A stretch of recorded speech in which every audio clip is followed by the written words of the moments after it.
Check, check. Woof.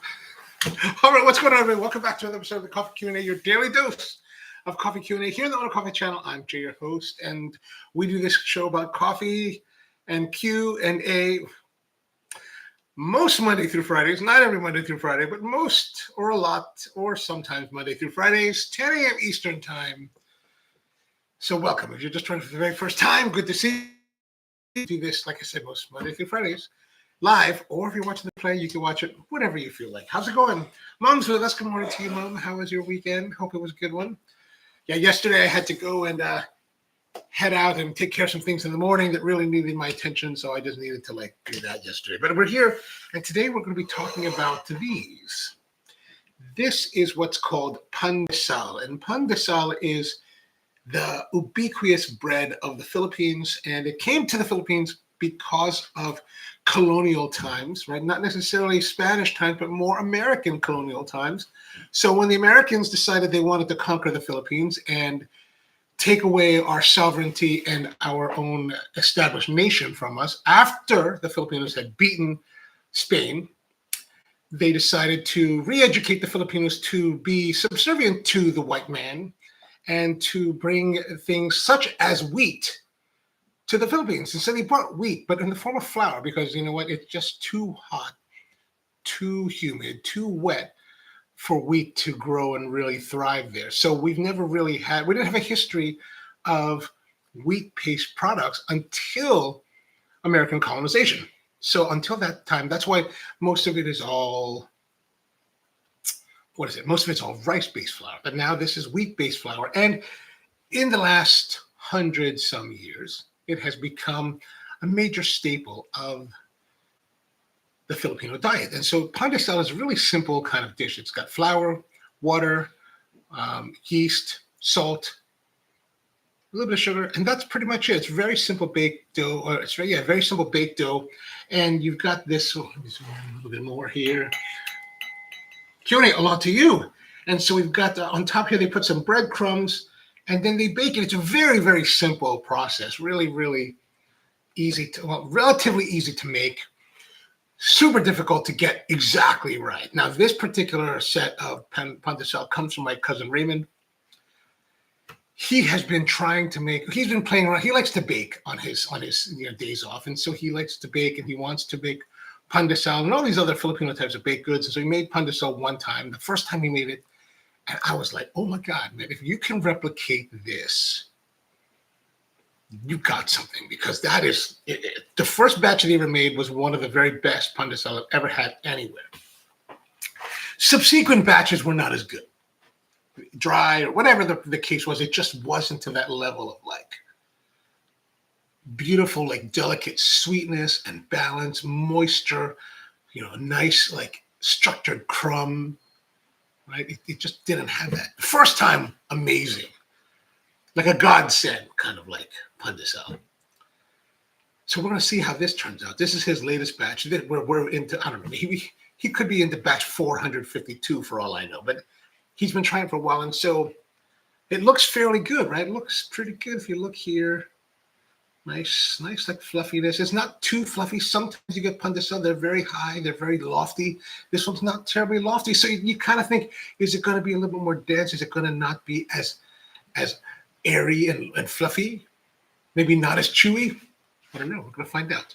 Now, as you can see, as I mentioned that they put breadcrumbs on top. They put breadcrumbs, and that's kind of the topping. And I think probably they did breadcrumbs because, the Philippines, especially under colonial rule, Filipinos kind of poor, don't really have a lot. So they're making this bread out of dough, and they want to make it look pretty, so they need to put something on top. So what can they use? Well, they don't have anything. So maybe they're just getting the breadcrumbs because they wait until the other bread is stale, dried out. They flake it, they crush it, and then they put it on top. And I think that's probably exactly how that evolved. And the interesting thing, when we really look at different foods from all the different cultures, the most beloved foods tend to be the stuff that is from the poorest of the people, right? Stuff that we revere the most. Barbecue here in America, this in the Philippines all stem from poor people that had to make do with whatever scraps the rich were going to give us. The only place that I think is like different is maybe the United Kingdom, where they have their Sunday roast and you get to bring this big rump roast of like beef.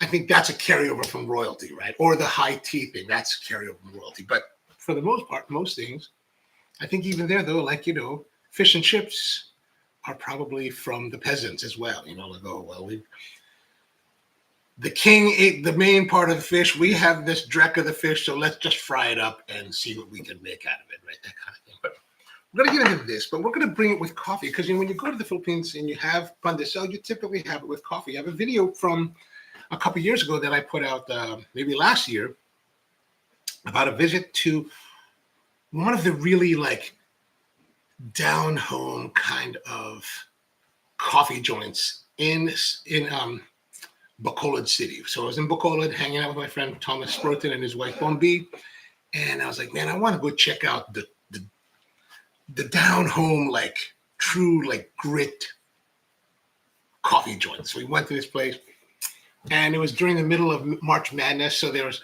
Philippines is a very big basketball country. So March Madness is happening in the United States. It's like 7 a.m. we're there. It's 7 p.m. in the East Coast time. And here the cafe is packed. And everybody's wearing their basketball jerseys and watching basketball. You're like, whoa, they love it here. They love it here. But you go there and you order things like pandesal, coffee, and you get like eggs, maybe some meat, maybe some longaniza or tocino, which are cured pork and pork sausage. Actually, that particular day that we were there, I didn't have any cash on me, right? Because I just flew in from Manila, or I just drove over from Dumaguete the night before. Didn't have any cash on me. Turns out Thomas didn't have any cash. We had very little cash on us. We're scrounging for like 20 pesos, which is like maybe 50 cents at the most. And we're able to buy our meal, eggs and pandesal and coffee. And that's all we did. But that's really all we could afford, right? 2 owners of coffee shops, and we can't afford to eat at the most humble of eateries. But you can see that video there. But we have the pandesal there, and you have with like runny eggs and coffee. It's really kind of a nice thing. I have a connection to this because my Lola, my grandmother, when she was still alive, and they had a house in Manila, and on their house, they had a storefront that she used to have a store. Evidently, she had a store many, many years before I was born. But by the time that I was born and we went to go visit, and I was maybe like 3 and 5 years old, my Lola had rented it out to some baker, and every morning the baker would bake, and I'd wake up and there's the smell of fresh pandesal. You're like, oh God, with butter? Oh God, so great, so great. So that's kind of my connection to it. Proud Plant says, finalmente la comida de las Filipinas. Yes, sí, señor. And Keone's asking, is your barong Tagalog made with pineapple fiber? No, this particular one. Now, Keone's asking, like, this is what we call the barong Tagalog. And this is the traditional Filipino formal wear. In some respects, it is formal wear, like some versions are formal wear, some versions are more casual and daily wear.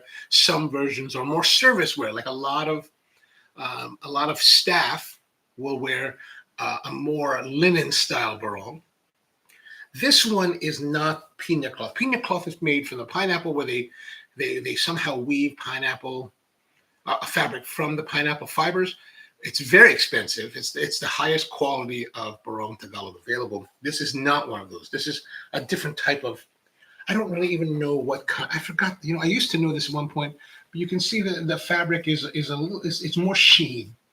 When you get really pina, it's a little bit more delicate, right? This is very like. I think this is much more manufactured, right? And but there was a time in the 90s. It's my shirt from the 90s.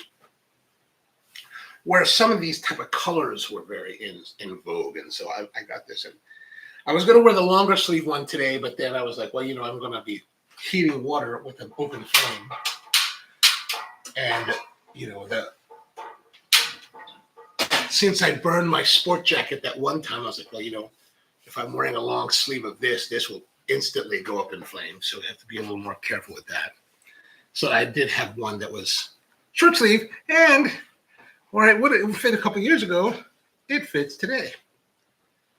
Power Plant says, did you see the live action Moana trailer? Pretty good. The actress from Moana looks great. Oh, I have not seen that. I will look that up later today when we get off. That seems like it could be kind of fun. Q&A says they filmed a lot of the ocean scenes, where I used to live in Waianae. Oh, nice. I hope it's good. Jay Ramos says, magandang umaga. Pandesal is my favorite. Yes, magandang umaga to you. And then Kent says, hello, good morning. How are you doing, Kent? How are things in Norway? Good to see you. Russell's with us. Good morning. Proplan says, did you see that Mark Wiens was in Norway, Bergen, and Oslo? Oh, he had a hot dog and loved it. Everybody loves the hot dogs out there. Saw that, but I haven't watched the full video. I need to watch it. I do like,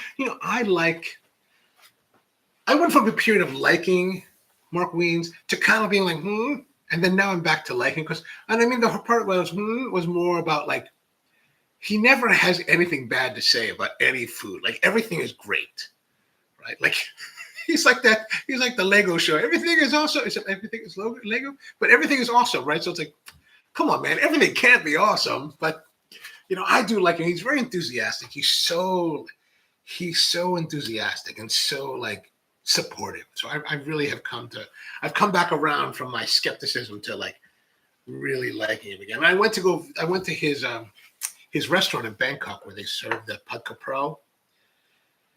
It's called Mark something. Mark. I have a video about it. Anyway, but it's pad kra pro, which is I guess his favorite dish. And he in order to build the business, he teamed up with some of his friends who are chefs and restaurateurs there. And I was really, because he married a Thai woman. And I was really kind of like, and you see his mother-in-law cooking in some of his videos, especially during the pandemic. You're like, whoa, his mom is cooking, right? Like, oh man, I wonder what her food tastes like, right? So I'm like, so when I went to Pedmak is what it's called, Pedmak. And I went to Pedmak and I don't know what I was expecting, but it was good.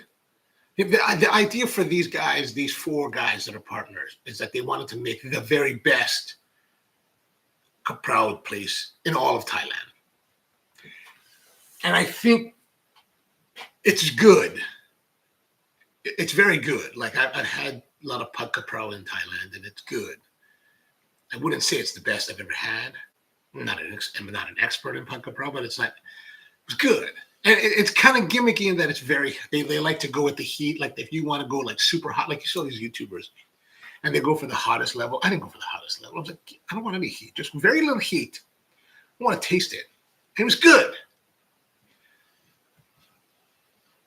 But the best, I think what happened, I think the problem there was that four guys with strong visions of their own pad kra pro experiences coming together to make the best pad kra pro means that it becomes diluted, right? I was really hoping to have like, I wonder if the vision would be stronger, or the result would be stronger had it just been his mother-in-law. Like, this is my mother-in-law's version of pad kra pro. This is it.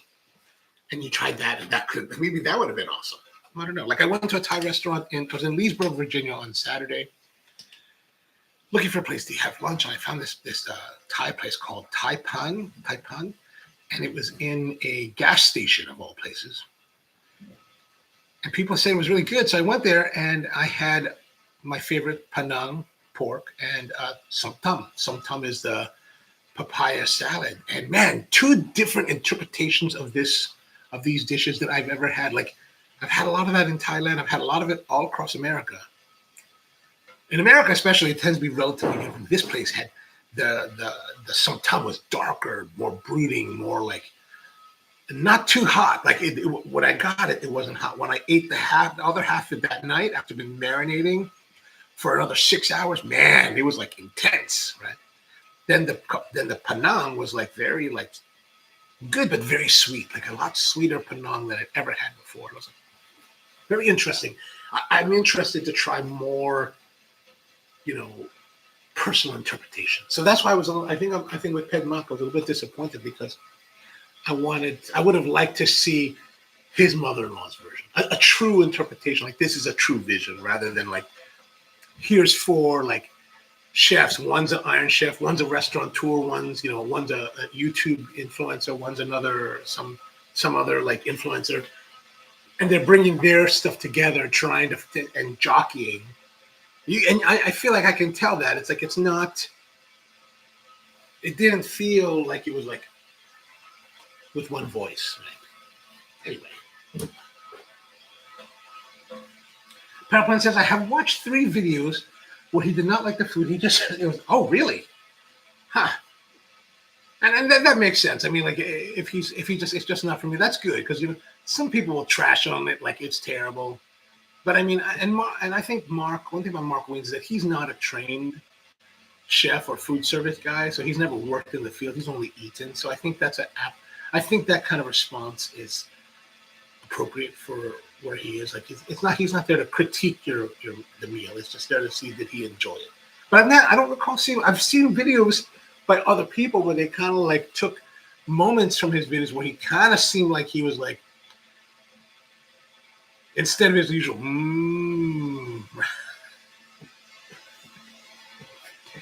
Cutie says Pet Mock is a play on Pet Mock, which means really spicy. Gotcha.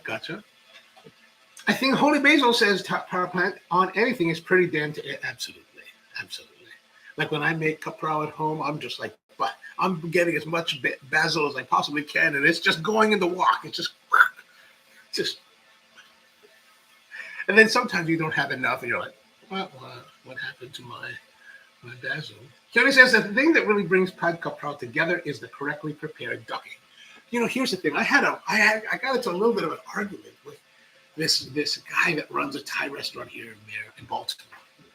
Went to this Thai restaurant. The history of this Thai restaurant is very authentic. Like, there used to be a place called Thai Landing in Baltimore City. Excellent Thai. And so I guess one of the relatives opened a place in the suburbs. So I went there one day and I was like, let me have the caprao. Man, do I need to tell you, like, if I'm ordering caprao, and maybe, I talked to some other people, they're like, yeah, man, we're in America. You ordered it wrong. I said, really? I just ordered caprao, right? And he brings up this caprao, sauteed meat, pork with the basil and the fish sauce and all that. No egg, no rice. Like, I gotta ask for that stuff. Gosh, come on, man. Look at me, for God's sake. I look Asian, right? In what world am I not gonna want rice? And I was like, wait, what? Is there no egg? And we have to ask for that. I was like, I have to ask for that? I think we talked about this before. I was like, I'm still salty about that. All right, well, let's move on, because we need to make some coffee. The water is almost boiling, so we're gonna get out some coffee. This coffee comes from my friend Z Perez, one of my favorite producers. This is another experimental lot from Bataan, which is across the Manila Bay from Manila. Actually, this coffee was raised kind of from my father's homeland, ancestral lands. I believe we still have some ancestral lands there. I have no claim to them. All right, so let's put them here. This is Robusta coffee. This is Robusta, lightly roasted. So you can see the small, teeny tiny Robusta. I think it's a natural process. One of the things you find in the Philippines when you go there, especially if you've been going there for a while, like in the 90s and stuff like that, you go there and a lot of the coffee, especially before, this is not now, prior to 2000, let's say prior to 2018, if you went to the Philippines, you got coffee, most of it that was Philippine grown, that you would get in most places would be something called Kapeng Barako.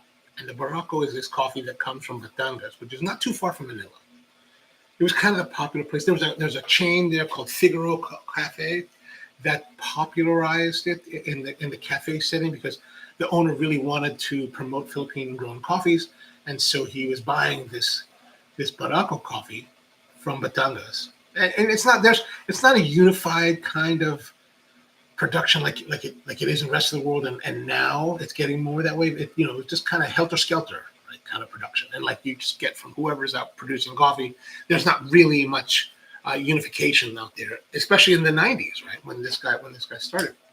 But all of that is wash coffee, right? Not very clean, not sometimes sweet, sometimes not so sweet, but it was kind of fun, if you like naturals, and I like naturals, it's not bad. I mean, it wasn't great, but it wasn't terrible. And in the 90s, I didn't know the difference. But so a lot of coffees in the Philippines were wash coffees. Now that's all changed. Now there's a lot of specialty type of coffee production going on, and they're doing a wash. They're doing other kinds of processes out there. So, but this is grown in Bataan, Robusta coffee, low elevation, relatively speaking. We're not talking high elevation, maybe like I think 1,000 meters probably. I mean, that's one thing. Robusta can be at a lower elevation. Hopline says in every video he has a fixture that makes sure that what he eats is very good. The times he didn't love the food he made small. Oh, I don't know. I mean, it makes sense. I mean, he's got a big enough following that, I mean, I'm surprised. I'm surprised he's still out there with just him and his wife, and he's got his big Canon camera, and he's still like, hey. Like, I'm still like, dude, you've got millions of subscribers. You've got to have like crazy AdSense revenue. Why don't you hire like if you watch Sunny from the best food review show in the world, like he's kind of like, he's got a whole production team with him, right? So like, I like his videos overall, but I like Mark Wiens better, right? I think Mark Wiens is a better representative of a YouTube personality than Sunny is. Sunny gets a little bit too American for me, like he was in Africa. He was Africa bitching about like, where was it? I think it was Africa. And he was bitching about, or Egypt. He was in Egypt and he was bitching about it. I was like, dude, you're the guy that got the fixer. Why didn't you get like someone better? Like, I don't know. I don't understand what you're like bitching about. Anyway, enough about that. Let's make some coffee. We're gonna make some coffee. So we're gonna use today the Pegasus from Hario, and I've got some Pegasus filters. And the Pegasus, we have not given much love to the Pegasus over the past year or two. So I want to give a little bit more love to Pegasus here. Palpine says, for American Thai food is all about pad see ew. Very safe bet wherever you are. Oh, that's true. That's true. So I'm going to fold this over. Fold this over. Last time I was in Bangkok, I went to a place called Rongsi Pachana. I don't know if you've been there, Kyori. It's over in that area that's just south of where Sukhumvit Road begins or ends, and then the Rama Road that goes into Old Bangkok begins. Like south. Actually, it's next door to the Kempinski Hotel, whatever that big Kempinski, that fancy like gothic looking Kempinski. It's got a great like cigar lounge in it though. Great cigar lounge. Okay, let's get our stuff here. Powerplant says Mark is talking so much money about. Yeah, no doubt, man. Like he is like. Every time it's just him and his wife. Most of it. I mean, that's all you see. Like, it makes sense that he would have a handler, like you're saying, because you do need someone to handle logistics. So he's really all over the world. Like I'm like, man, I would like to have that career. I think. All right, let us start to prepare our coffee here. We're going to do our normal ratio: 24 grams of coffee. The beans are super small, 25.7. The nice thing about this is, I can do whatever I want. Like if I want, we're going to leave it at 24.8, and it just tells us 359. So it's super, super simple to like. This is one feature of this grinder that I am liking over other grinders that I've used. Like it makes it brainless. Like you don't have to think, you don't have to do anything. You just kind of like put the coffee in, and it tells you, okay, this is the ratio you like. And here is the amount of water you need to use. Okay, now we were here last time on this number 8. And it was slow, man. It was slow. We're gonna go a little bit more. We're almost gonna be all the way up to like, I don't know, not all that way. Just we're there. We're gonna go there. Which is way far. Like it's way far. Like it's way far. It should be super coarse by this point, but I don't think it's gonna be that coarse. Okay, let's look.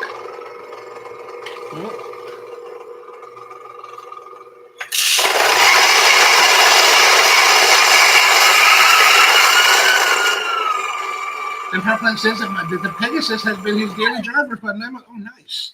I don't have any proclivity against it. It's just that we just never think too much about getting to use it. It's like there's just so many brewers out there to give love to. It's like, oh, we need to like spread it around more.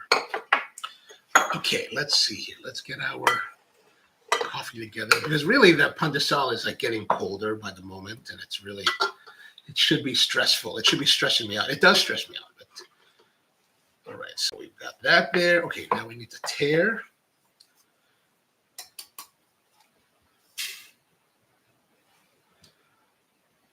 $25 grams, great. 362 grams of water, perfect. Let me just punch this heat back up. I got some butter here. Really all I like with pandesal is butter, and I got the Kerrygold, but they've changed the shape. Like I usually get the oblong one, but I don't know what, they didn't have the oblong one. I was like, Okay, we're good to go there. Now let us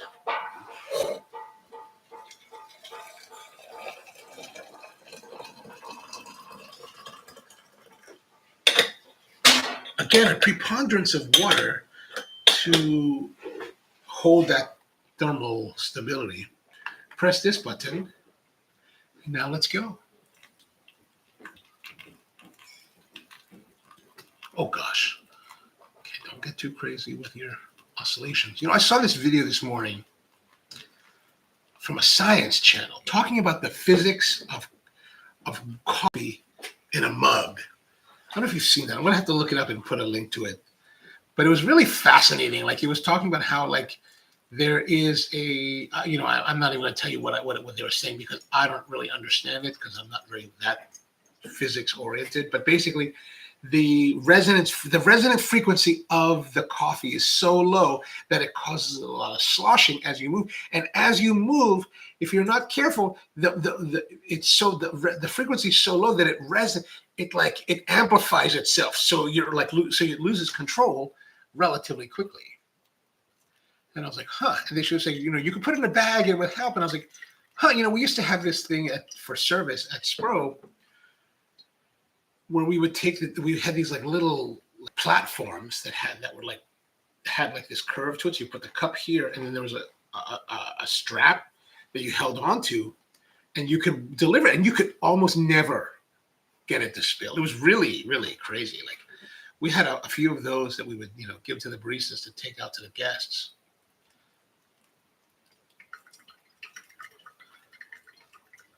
Now I gotta say, with this larger grind, it's flowing through very rapidly. So maybe that was too coarse.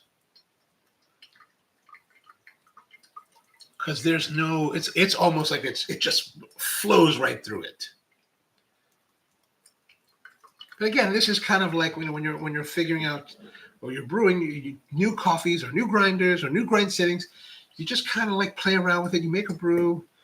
And then, the next one you adjust.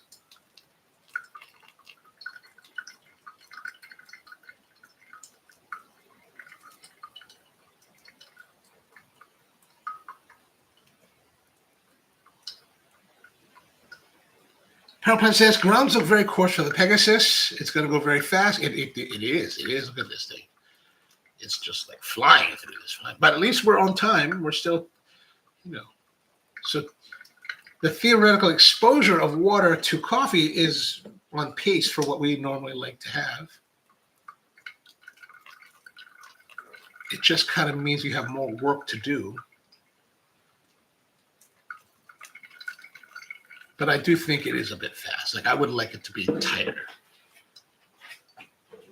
Gizmos like the Mellow Drip make it dummy easy for cogs to start making for cogs or for new cogs. Just I haven't tried this Mellow Drip. I know Hoon was really enthusiastic about it for a while.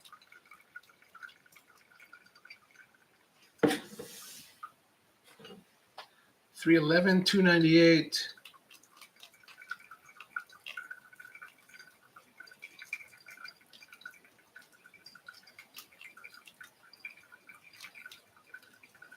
we're pretty much going to be done the moment that I stop pouring.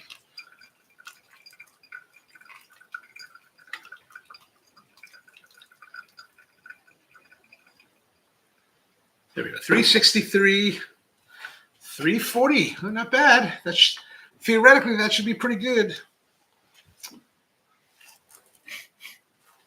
All right, so the nice thing, just pull this out. Should have got the 4 filters, shouldn't I? All right, just toss that away, and now here it is.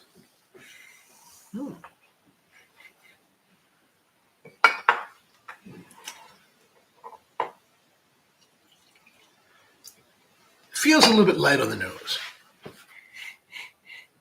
Oh, you can definitely smell some of that, the aromatics of like fruitiness from the natural processing. Huh. Still a bit hot. Oh. There's definitely some fruit. More like a plum kind of fruit rather than, let's say, blueberries, I think. But more plum. A little bit drier on the finish. Sweet coffee. I'd say medium to light bodied. Like it's not a heavy coffee. All right, a good beginning.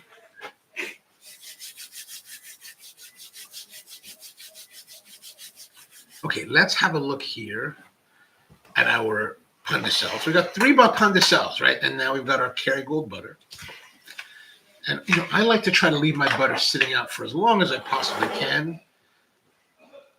It's more perilous in the summertime because then it starts to melt. But here, this time of year, it's not too bad.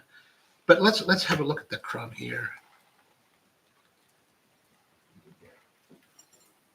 Oh, nice, airy. I should probably take a bite of it before, without the. No, I didn't heat this up. Huh?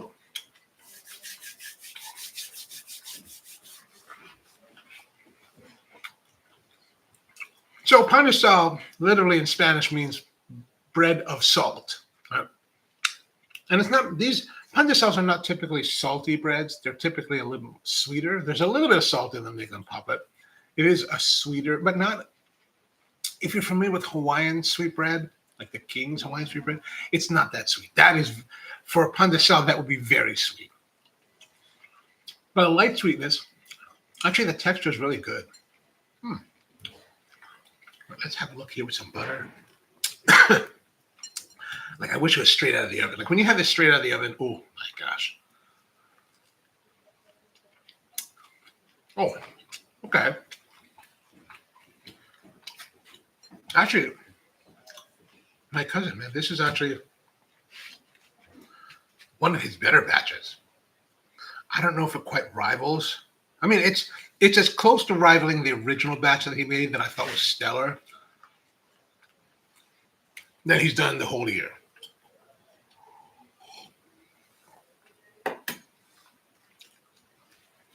Now, I wish I had prepared some kind of like tocino and eggs to go with this. Oh yeah, and the combination together, like just lightly like fruity coffee, the butter, the bread, the sweetness.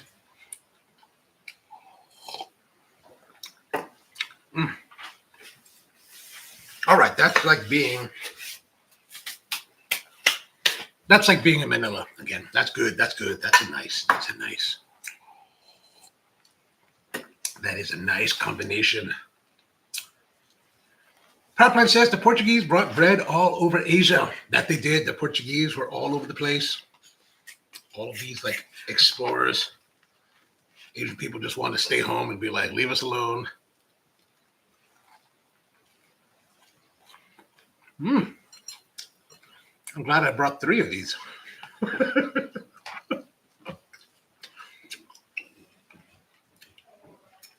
Remember the time when here in the United States, people were very like, oh, butter's bad for you. I didn't really pay that any mind And now I definitely don't, because I was like, you know what?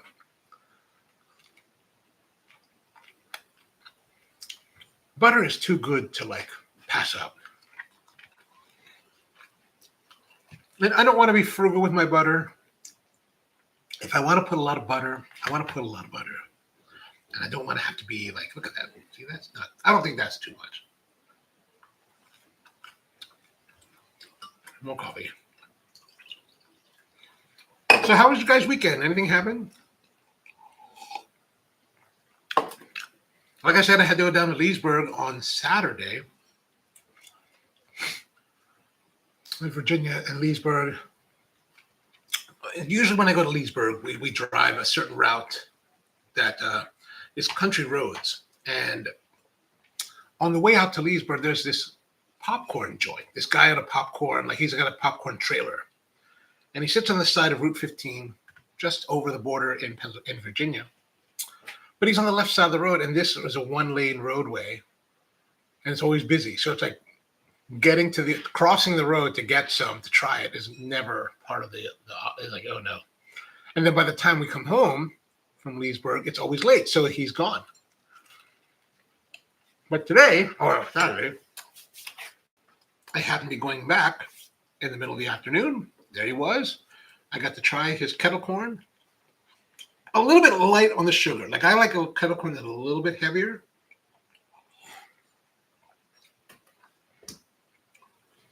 So, but it's a worthwhile stop. Finally, I got to try it. So it was good. It was good. Ken says, today I ordered the most expensive coffee I've ever bought. The La Esmeralda Geisha from the Gigante plot. Ooh, nice. You only live once. Absolutely, man. Absolutely. Did you get it from Tim or from somebody else? I hope you enjoy it. We want to know what you think of it when you finally get it in and taste it.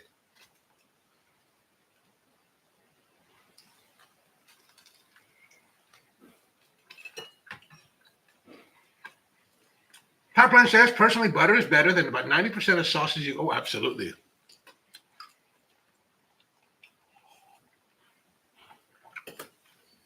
Agreed. Yeah, I'll put butter on almost everything. Butter on pizza, man. Butter on pizza. Cold pizza with butter. Oh, yeah, that's very nice.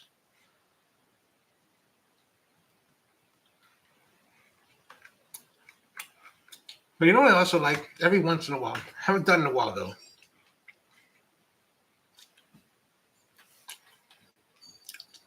Peanut butter and jelly on a bacon hamburger. Not a cheeseburger, but a bacon hamburger. So what I'll do is I'll go to the burger joint and I'll order a hamburger.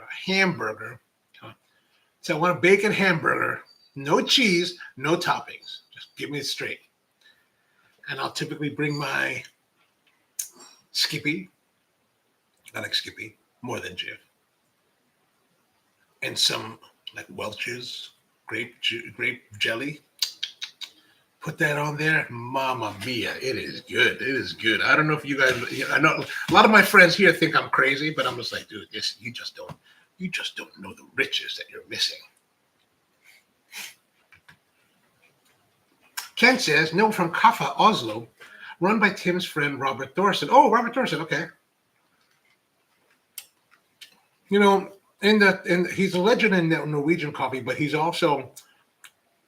If you're from a certain generation of professional coffee people, Robert Thorson is definitely a name that you know.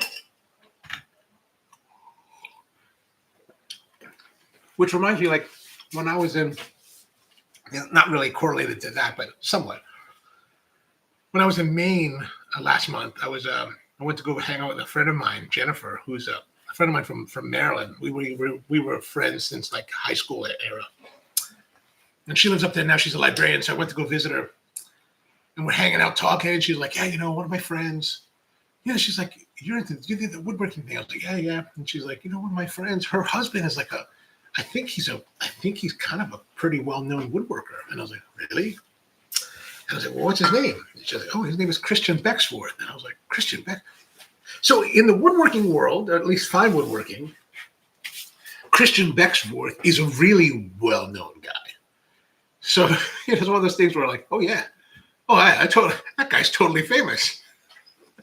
So kind of like with Robert Thorson, like with a certain group of like coffee people. Yeah, that means something. Yeah. Okay. Got it. Oh, that should be very good. That should be very good. That should be very, very good. Coffee. Yeah, Robert Thorson was a legend when I got in the business. Jay says that I like to dip my buttered pandesal in my parents' coffee when I was younger. Nice. Oh, we should do that. Okay, let's try that. We're going to take the pandesal. We're going to butter it up. Dip it in the coffee. Interesting.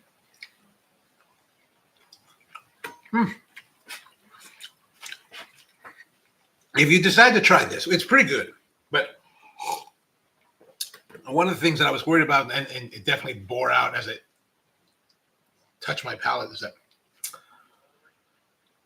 really well done pandesal is not very, I would not describe it as structurally sound. Like in this format, it holds together. But when you dip it in something, like, okay, so if you were to take this pandesal and you were to eat it, like I've been doing, it has a certain structure, holds together. You dip it, like if I dip it now, it's wet because that piece is kind of falling.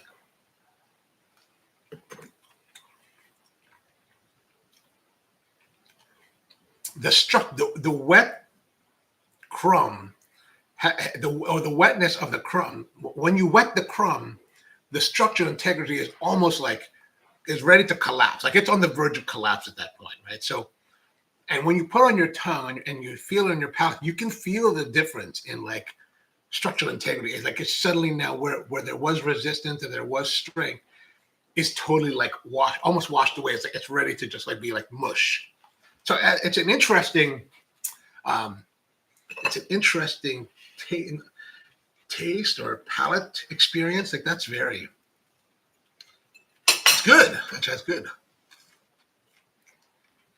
But this is when you're gonna, if you don't bite it right away, and you want to look at it like, oh, is it really structurally, being compromised? It's just gonna fall off.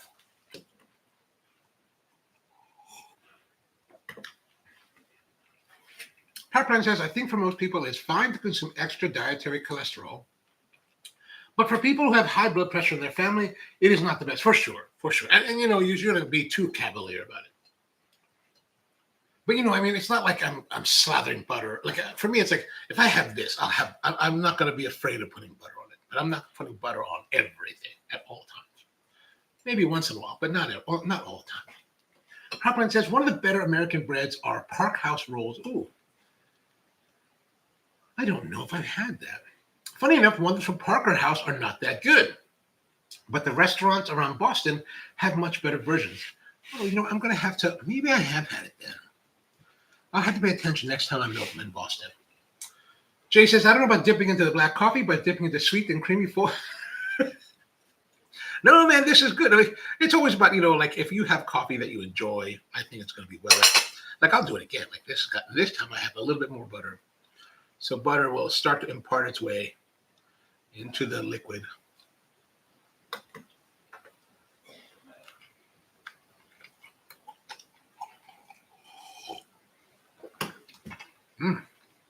Well, that's pretty good. It's a pretty good way to enjoy it.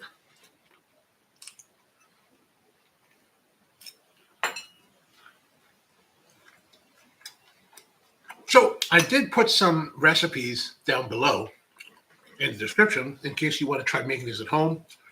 If you don't have a Filipino bakery or market nearby that will have it.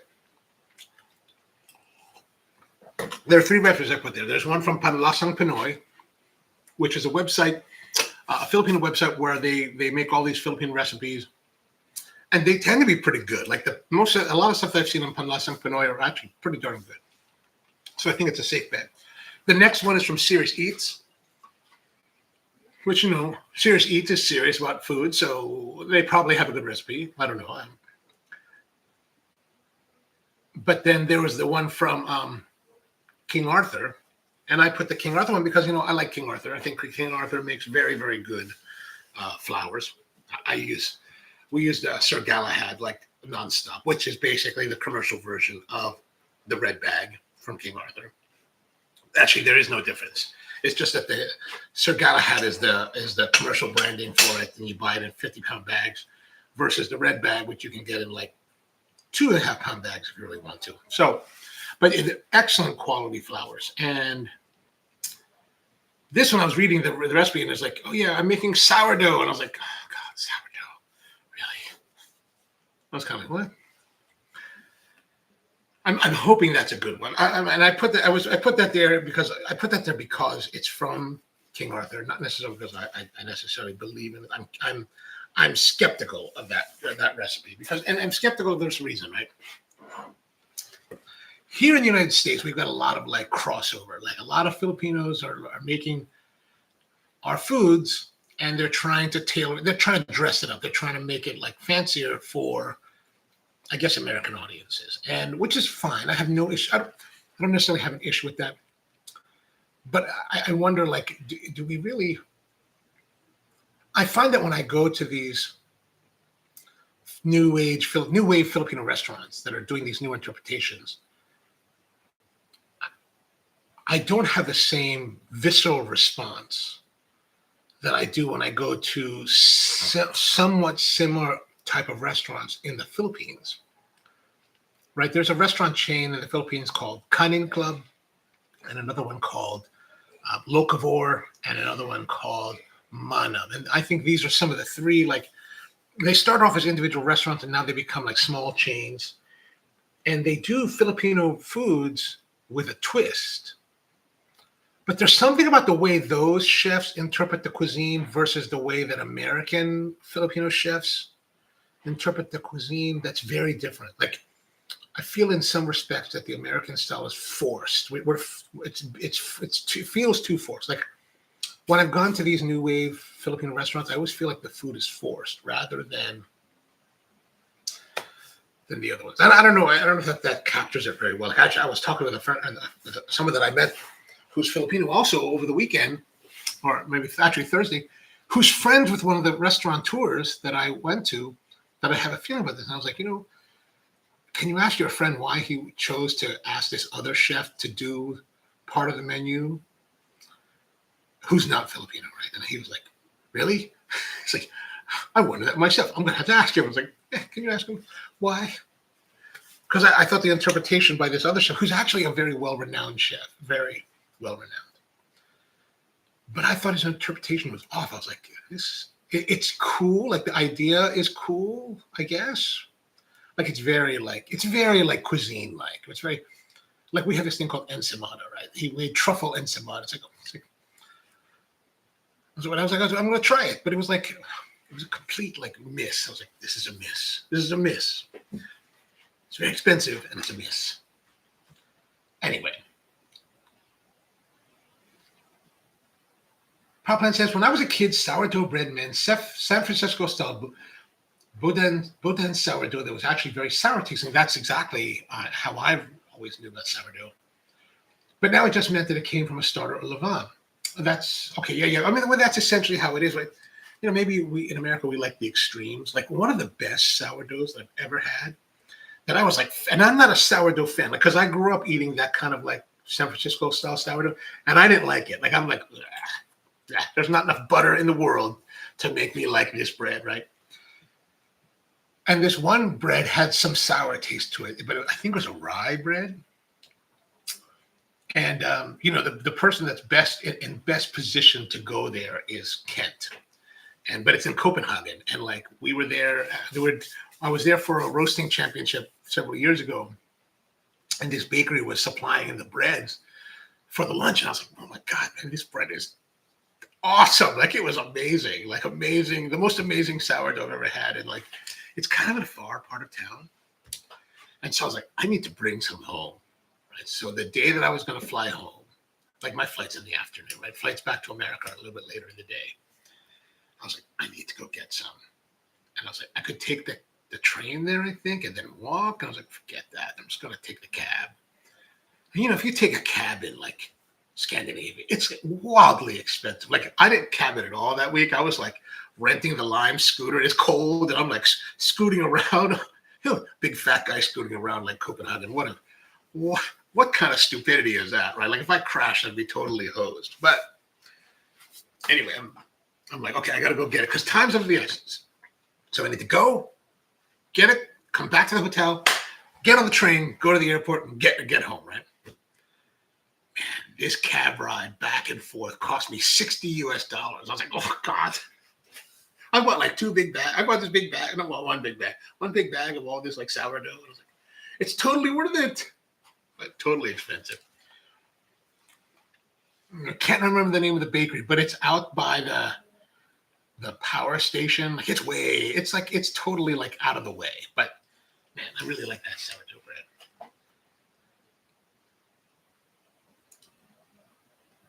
Powerplant says it's funny when you see the restaurants outside the States still trying to do fusion food. Those were dark days. But here's the thing. So like this place is Manam and stuff like that. What I like about that, they're kind of, I wouldn't say they're fusion. They're not like fusion-y in the way they're trying to like, meld Filipino and Thai or Filipino and Mexican or Filipino and Korean. They're not doing any of that kind of stuff. They're just kind of like pushing it forward. Like for example, we have this dish called pancit bihon. And the pancit is this vermicelli type of rice noodles with a particular type of flavoring mix, right? Typically there is fish sauce and chicken broth and things like that help give it the flavor.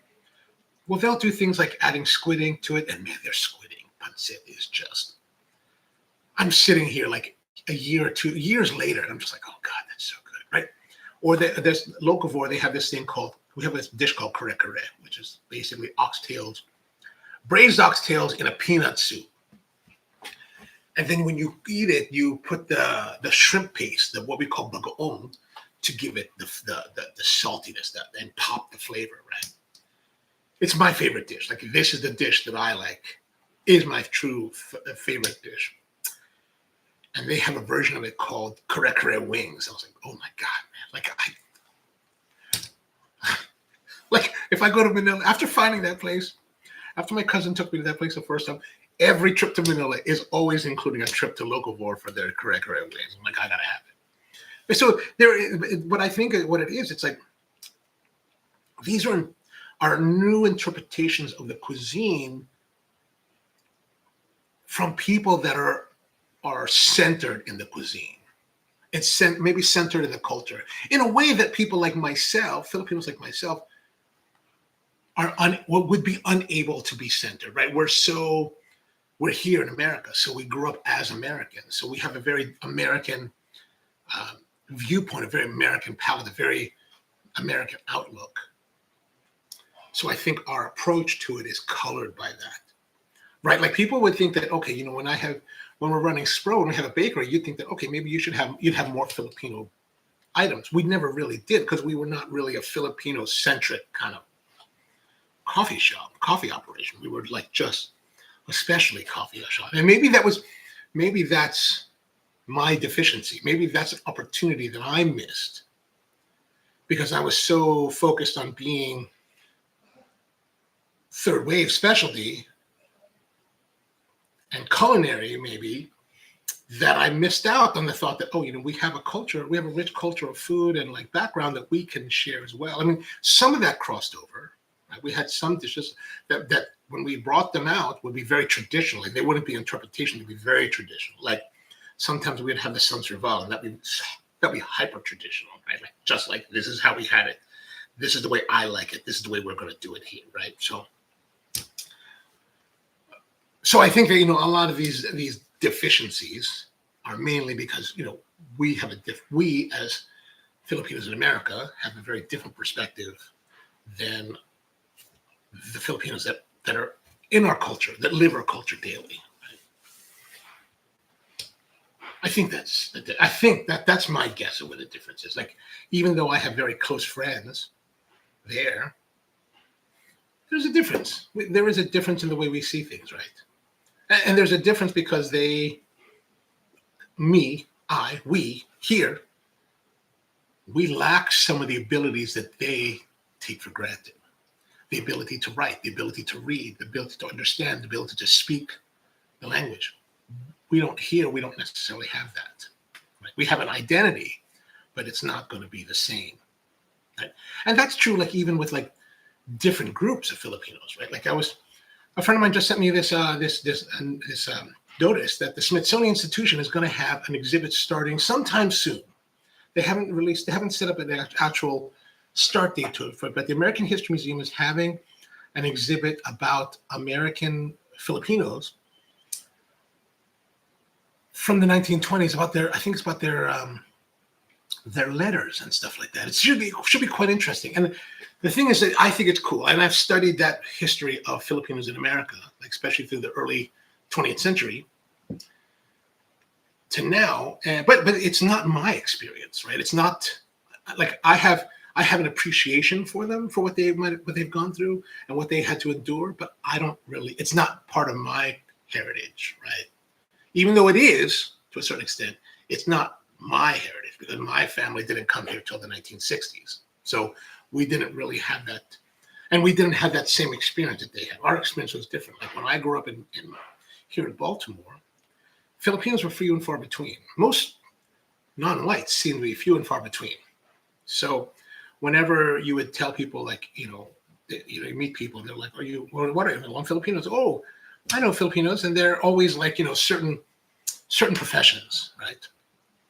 Whereas if I had grown up in other areas, Southern California, for example, Northern California, or even like Virginia Beach, just outside of Washington, D.C., where a lot more Filipinos in those areas came with different migration patterns, the response might have been different. Like when I moved to Hawaii, Filipinos in Hawaii had been there for generations. And a lot of those came as plantation workers, right, during the plantation years. And so in some respects, there was a stigma to being Filipino in Hawaii when I first moved there, because people would, I grew up here in Maryland, and I would be like, people like, what are you? I'm Filipino. Okay, cool. And then I would meet people in Honolulu, and they were like, well, what are you? Because that's always comes up, right? Always comes up. First, where you went grad, what high school you went to, and then what are you? And I'd just be like, well, I'm Filipino. Because that's all that I knew. I was Filipino, right? And the looks of incredulity that I got was like, it wasn't really incredulity. Actually, it was just more like confusion. Like it just like here I am, and they'd ask me, "What are you doing here?" I'm like, "Well, I'm here going to school at college, and I don't speak like everybody else. I speak like this, which is a different kind of accent."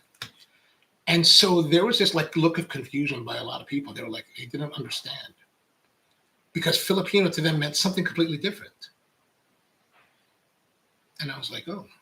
And so finally I learned that, and if you try to pay attention, you kind of learn that in Hawaii, because there's so much generational mixing. So like if we talk about a true melting pot, Hawaii is truly a melting pot. Like I remember one of my friends who I've always dearly loved. Like she's one of the most beautiful women I've ever met. And like I should have married her, of course. That's what I think. But like, when you ask her what her ethnic, background is, she's like English, Korean, Hawaiian, Portuguese, blah, blah, blah, like 13 different like cultures, because there's so much intermixing in Hawaii. So it's just such a beautiful place in that respect. Right? But, so being a cultural singularity doesn't make sense, right? So I would tell them I'm Filipino, and they would think, oh, you're not like the Filipinos we know. You could see that in their eyes. You could see that way they're thinking. But when I finally understood that, and I said, well, if I broke it down, I do have Chinese blood and I have Spanish blood. And then when it came down to it, they were like, well, what are you? I'm like, well, I'm Filipino, Chinese, Spanish. And suddenly that equation made sense. Like, okay, you're not the regular Filipino, but because you're Chinese and Spanish, that must make some sense somewhere along the way. I don't necessarily totally understand it, but that just made it so much easier for people to get along. So interesting things that are just different, Ken says dark sourdough rye bread can be, oh yeah, man, this place, gosh, I will have to look it up and try to remember. I have it on my phone. I'm sure I have it in the phone. Let me look it up here. So next time you go to Copenhagen,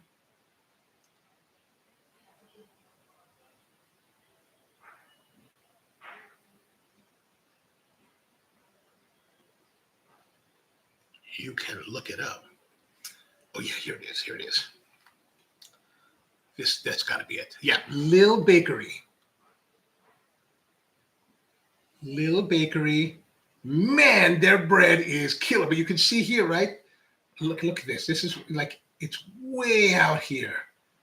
Like, it doesn't look that far, right? Like, I was staying somewhere like here. So you have to go all this way. Oh, mother of God, it is far. It's not that far physically. It's just far when you have to pay a cab fare. You're like, oh my God. I mean, $60. I spent $60, $30 each way to go there and get this bread. I was like, I think I spent like $30 in bread. So it cost me like $100 to get this bread. It was so good. So good. So totally worth it. Totally worth it. And to be honest with you, man, I'd much rather spend all that money and time and effort to get that bread than to get the hot dogs. I know they're probably offended by this now. I know it's offensive. I should never make commentary on the hot dogs anymore. People get very wild at me for saying things like that.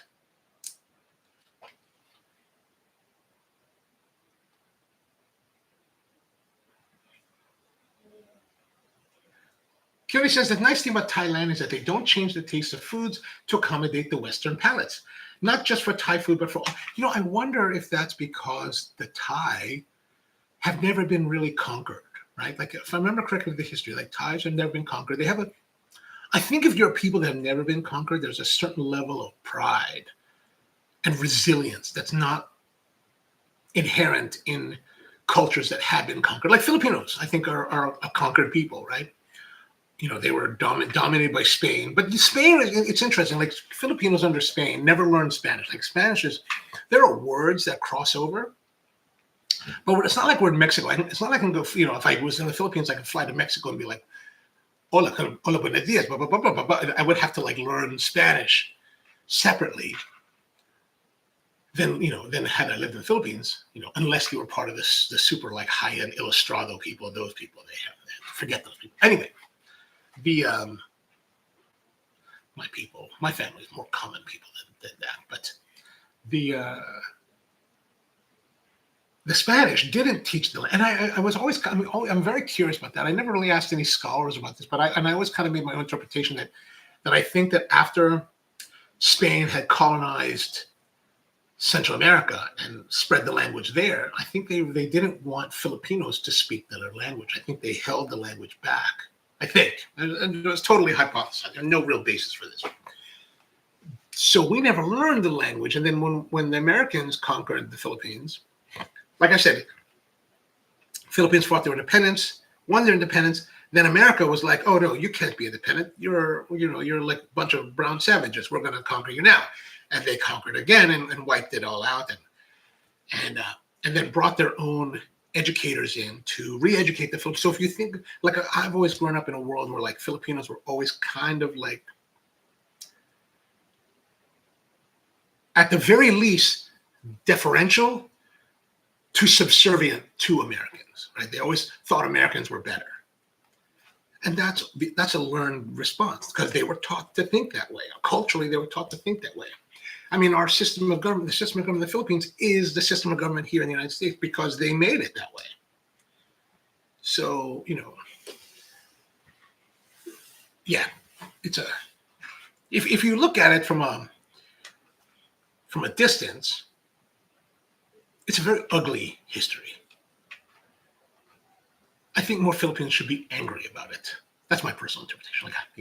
Like when I learned about it in college, I was all like militant and angry. I was like, now I'm just angry, not so militant. But I think that's where like Thais have never had have never had to bend the knee to another conqueror, to another people. So I think that's why Thais are very unique in Southeast Asia in that respect.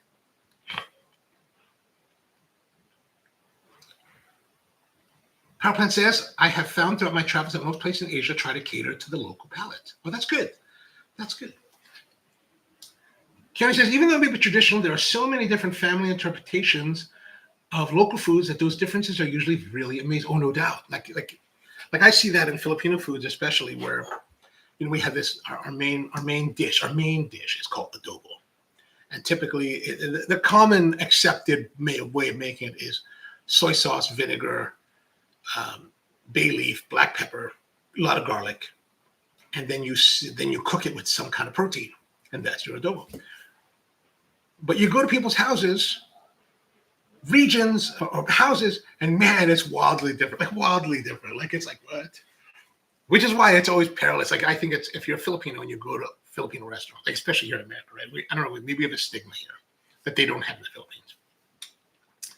But here in America, Filipino Americans go to Filipino restaurants and they're never happy. Like we're just never happy because you know why? Because nothing compares to your mom. Your mom made it a certain way, and that's the way that you know. And so if the restaurant's not making it the way your mom made it, well, then they suck and they're not real. Right? I think that's one of the things. That's why I think it's perilous for like Filipino Americans to go to a Filipino restaurant because we all think in a certain way, our own way, and maybe are not as open to interpretations from other ways. I think that's and maybe that's part of what informs what I was saying earlier, right? Palplan says, in California, we had huge populations of Filipinos in Sacramento, Vallejo, and the Eagle Rock area of Los Angeles. I had a local favorite restaurant that served Hawaiian barbecue. One day, I saw they had some purple ice cream thing on the menu and tried halo halo for the first time. So, oh, yeah, it's good. It's good. It's good. And the owners eventually took a shine to me and showed me the secret menu of all kinds of... Oh, that's epic. What is the name of that place? Is it still there? Because maybe I can go and check it out. There are tons of dishes where there's many variations no doubt. I mean, and I think that I would imagine that's true in most every culture. Everyone has their national dish, and then the way that everybody interprets it. Like even let's say even in Hawaii, like you go to different parties and people to bring different things for the potluck, and everybody's like, let's say their chicken laulau or whatever their laulau is going to be different than everybody else's. There's some variation that makes it different. Because their tutu taught them a different way. Keone says Thai people like Thai food and don't like Japanese, Italian, or any kind of foods that is made to taste Thai. The thought is that international food should taste. Oh, I agree with that. But I wonder, I wonder. Like it's interesting. There is a YouTuber couple by the name of their channel is called Pasta Grammar. And they had a video I was watching recently, their Q&A video. And it was funny because they were talking about, I think they were talking in that video about meatball on pasta, right? Like how, like here in America, spaghetti meatballs is totally acceptable. Unacceptable in Italy. Like evidently in Italy it's unacceptable. You don't even find it. Unacceptable.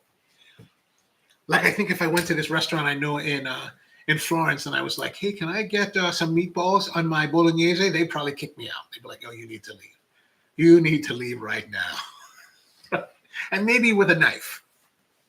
So, but I don't know. I mean, I do wonder,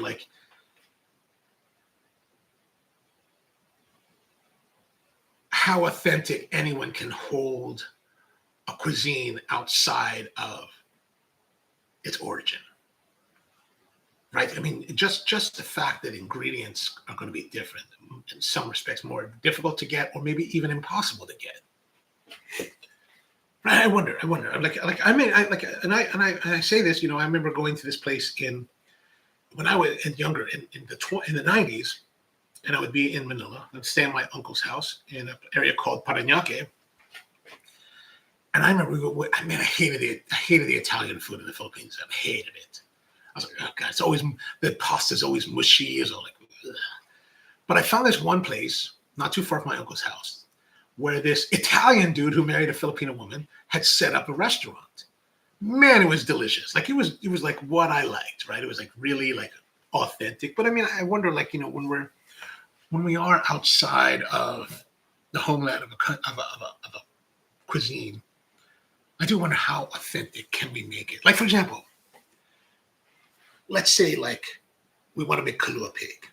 And if those of you are not familiar, kalua pig is basically a pig or pork. And You can use a whole pig, but a lot of times you're just using like Boston butt or pork shoulder or something like that. And you season it with like the alai salt, the red Hawaiian clay salt, and then you put it into an emu. And the emu is basically a hole that you dig in the ground. And you light it with, you put lava rocks in it. You light a fire, you put the lava rocks in, you let that heat up for a few hours, and then you pull out any of the, you pull out excess like wood, and then you layer on like a banana. You take banana trees, you chop them down, you pound down the banana trunks because it's all very fibrous, right? So you pound it down and super wet, and you put that on the rocks. You put the leaves on the rocks to cover it more. Then you put the food in, and then you put more leaves. Oh, and then you put some tea leaf, which is not tea as in like Camellia sinensis, but tea as in this like type of tree. And you use the tea leaf as an herb. You put that in, and then you put more banana leaf, and then you put wet burlap bags, and then you put dirt to cover it up, and you leave it for like 8 hours. And basically, it steams the meat. And you cook it, but I want like here in the East Coast, when we've done emus here, we don't have lava rock, or unless you brought it in from somewhere, which you're not supposed to, like bring it from Hawaii. But unless you bring it from somewhere, but you'll use like fire bricks because fire bricks will kind of have the same thing. And we don't have banana stalks here, so you have to get whatever's available. So a lot of times we've used corn, right?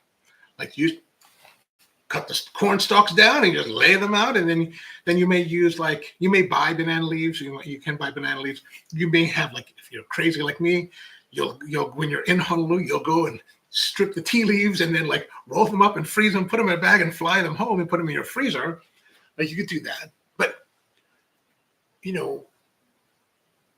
let's say you don't have the alai salt, so you just use rock salt.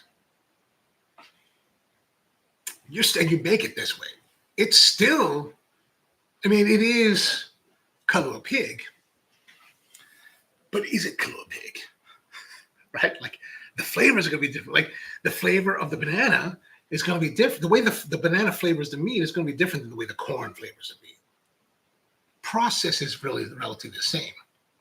The salt is different, right? So I don't know. Just some, and that's not to give conclusions on any of this. Just some thought. Just some thought.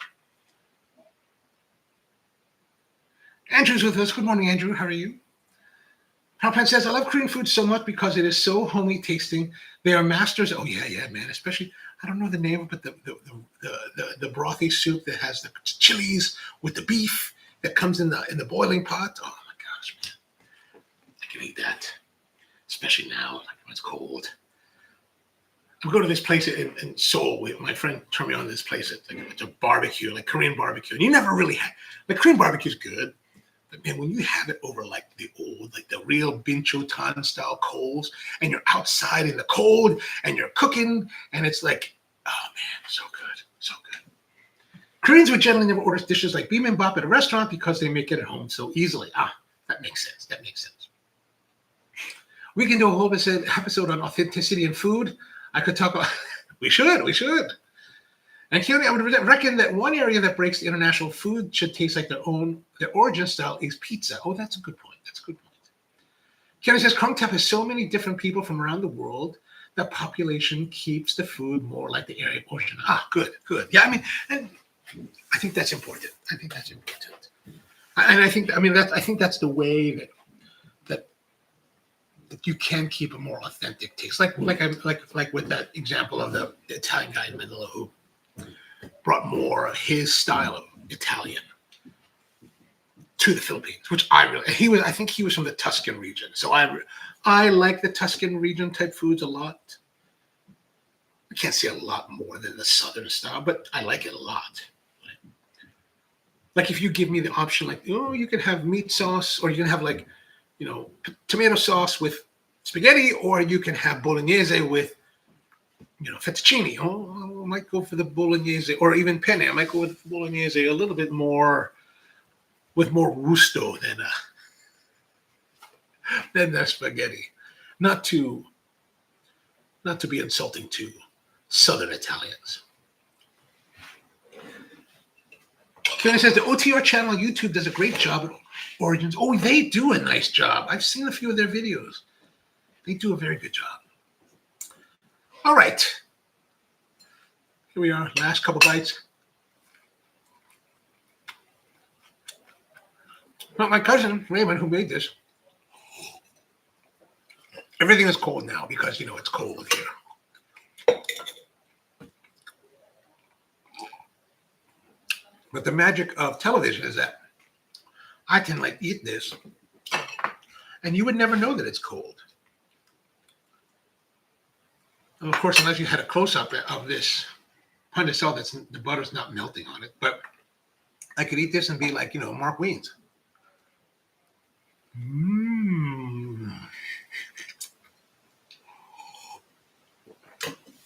All right.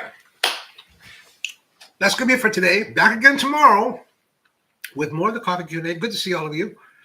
Thanks for tuning in. Always good to have you here with me, and always an honor. So we'll be back in tomorrow with another episode of the Coffee Q&A. So hope you have a wonderful day out there, and see you next time.